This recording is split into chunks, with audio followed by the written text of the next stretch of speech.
Smoking kills, ये आपने बहुत बार देखा होगा। धूम्रपान करने से शरीर को नुकसान पहुंचता है, लेकिन जो लोग धूम्रपान करने की इस विधि को जानते हैं वो तो धूम्रपान के चक्कर में नहीं पड़ते, लेकिन जिनको धूम्रपान की या स्मोकिंग की आदत पड़ चुकी है उनको बाहर कैसे निकाला जाए, ये बहुत बड़ा प्रश्न है।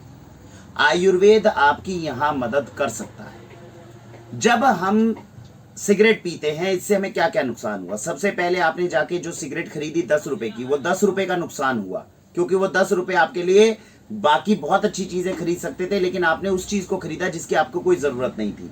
जब आपने वो सिगरेट अपने होठों पर लगाई, आपके होंठ काले करेगा, आपके दांतों के ऊपर नुकसान पहुंचाएगा, ये दूसरा नुकसान हुआ।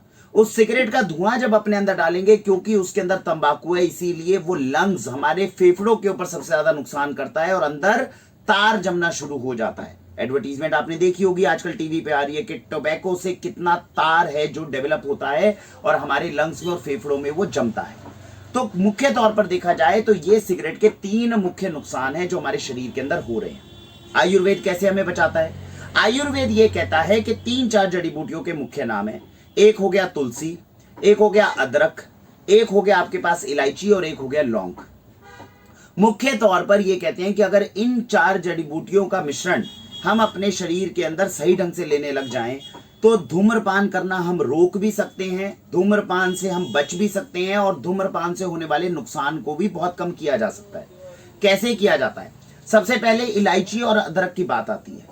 इलायची और अदरक आयुर्वेद की इतनी अच्छी स्पेशलिटी होती है, इतनी अच्छी हर्ब्स हैं, औषधियां हैं, जो धूम्रपान करने के लिए जो आपकी टेम्पटेशन है उसको ही कम कर देती है। अगर अदरक का सेवन सही ढंग से किया जाए तो जितनी टेम्पटेशन आपको बार बार होती है स्मोकिंग की, वो टेम्पटेशन को 60 से 80% तक कम किया जा सकता है। ये इलायची और अदरक की सबसे अच्छी बात है।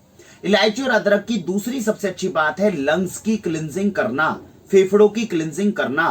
तो जितना तार हमारे फेफड़ों में चिपका हुआ है, इसको बाहर निकालने में इलायची और अदरक बहुत ज्यादा लाभदायक होती है। तुलसी की सबसे अच्छी खास बात यह होती है, ये हमारी रेस्पिरेटरी और श्वास तंत्र के लिए उसको बहुत मजबूत करती है। तो तुलसी, लौंग, इलायची और अदरक, ये 4 मुख्य तौर पर इस तरह की औषधियां हैं आयुर्वेद में जिनका हमें इस्तेमाल करना चाहिए। अब बात आती है कि इनका इस्तेमाल हमें करना कैसे है। गौशालाओं में देश की यही चरक संहिता में बताई हुई 4 औषधियां हैं जिनका मिश्रण करके अब आपके पास में आयुर्वेदिक धूम्रपान आने लग गया है। किनको लेना चाहिए? नॉर्मल लोग लेते हैं, नुकसान नहीं है, लेकिन फिर वही बात आती है कि जिस चीज की जरूरत नहीं है तो उसकी आदत क्यों डालनी।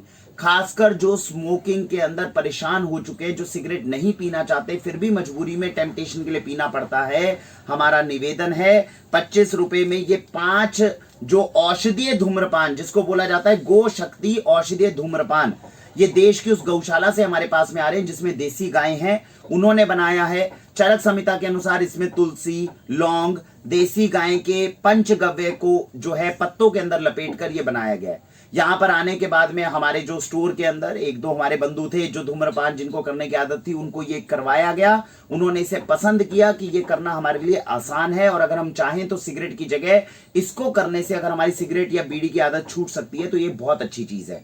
तो अब से ये जो आपको जो सुरक्षित धूम्रपान है वो वाक्षी पे अवेलेबल होगा, आप मंगवा के ट्राई कर सकते हैं। बहुत इकोनॉमिकल है, मात्र 5 रुपए की ये जो है आपको पड़ती है।